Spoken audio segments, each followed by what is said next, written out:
This is my brother driving our 1974 4430.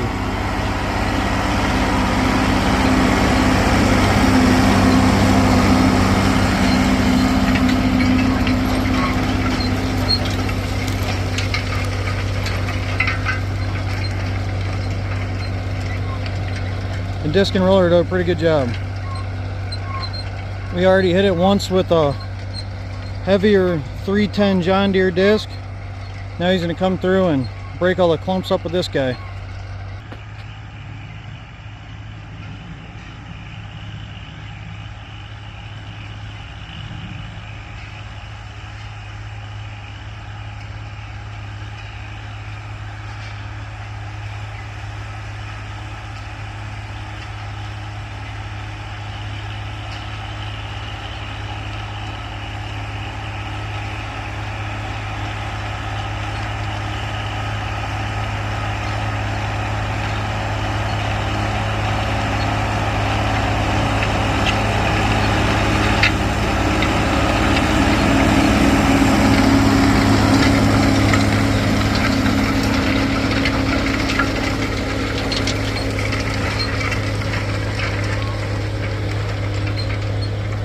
It might not be the fanciest operation, but we'll get her done.